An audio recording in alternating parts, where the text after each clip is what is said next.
Hello friends, welcome to today's daily devotion. I'm Kerry Wood, pastor of the Goldston Methodist Church in Goldston, North Carolina. All this week we have been asking the big question, what is church? And the bigger answer that we find today comes to us from 1 Peter chapter 2, starting in verse 4 and reading through verse 10. Hear now these words.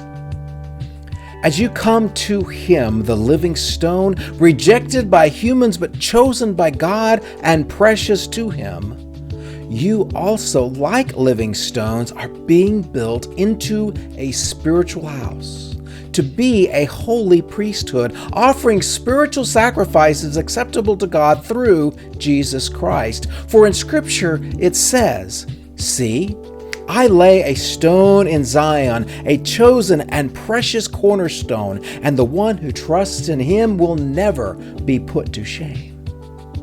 Now to you who believe, this stone is precious. But to those who do not believe, the stone the builders rejected has become the cornerstone, and a stone that causes people to stumble, and a rock that makes them fall.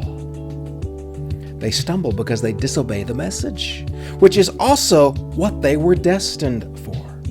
But you are a chosen people, a royal priesthood, a holy nation, God's special possession, that you may declare the praises of him who called you out of the darkness and into his wonderful light.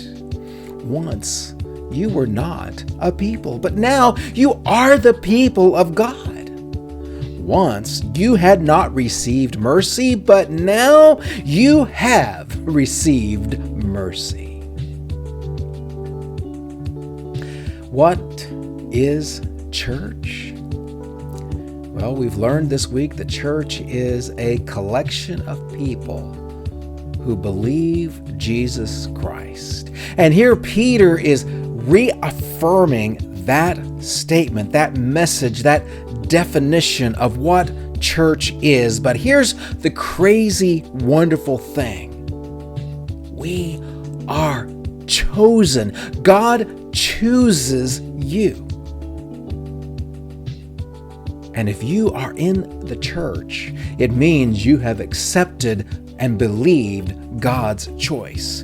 And this is what Peter is reminding us, that this is a binary thing. We are either in or we're out.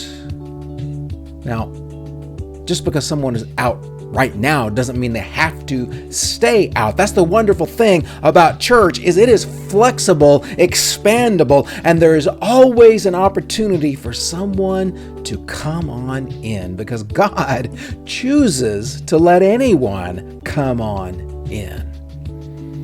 That's why there's such a diversity of people and personalities within the church. Sometimes there are people that you can get along with so easily. You think alike, you laugh alike, you enjoy the same things, and so you just get together and it's a wonderful time.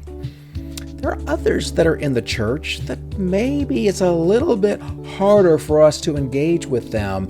Maybe it's that they don't have the same sense of humor. Maybe they come from a different political party. Maybe they have a different economic outlook in life. And that's the wonderful thing about the church, is that we can all come together and our differences are transcended by our faith in this stone, this living stone.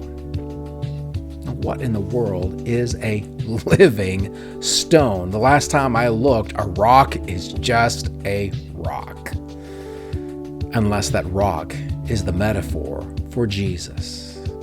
You see, Jesus is known as the rock. And you might remember when Jesus is giving the parable of the man who builds his house on sand and the man who builds his house on the rock. Well, that rock is Jesus, and you and I are the man, whether we're male or female, who are building our houses, our lives. Are we building our lives on Jesus, or are we building it on something else? You who believe, This rock, this stone is precious, and we are being built into a spiritual house, a temple for Jesus to live in us and therefore through us. That's what church is supposed to be, the living expression of Jesus Christ. Even as he has ascended into heaven, he is present through us, me and you, on the earth. That's what Peter is trying to tell us. So, my friend, are you in church? And I'll see you tomorrow for another daily devotion.